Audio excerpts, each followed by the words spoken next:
اور جب ہم کوئی آیت کسی آیت کی جگہ بدل دیتے ہیں اور اللہ جو کچھ نازل فرماتا ہے اسے خوب جانتا ہے تو کافر کہتے ہیں کہ تم تو اپنی طرف سے بنا لاتے ہو، حقیقت یہ ہے کہ ان میں اکثر نادان ہیں۔ کہہ دو کہ اس کو روح القدس تمہارے پروردگار کی طرف سے سچائی کے ساتھ لے کر نازل ہوئے ہیں تاکہ یہ قرآن مومنوں کو ثابت قدم رکھے،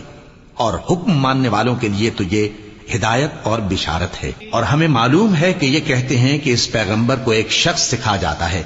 مگر جس کی طرف تعلیم کی نسبت کرتے ہیں اس کی زبان تو عجمی ہے اور یہ صاف عربی زبان ہے۔ جو لوگ اللہ کی آیتوں پر ایمان نہیں لاتے ان کو اللہ ہدایت نہیں دیتا اور ان کے لیے عذاب علیم ہے۔ جھوٹ تو وہی لوگ باندھا کرتے ہیں جو اللہ کی آیتوں پر ایمان نہیں لاتے، اور وہی جھوٹے ہیں۔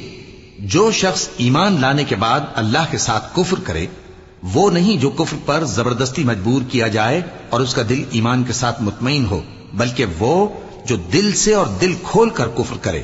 تو ایسوں پر اللہ کا غضب ہے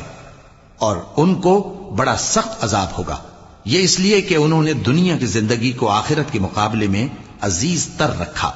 اور اس لیے کہ اللہ کافر لوگوں کو ہدایت نہیں دیتا۔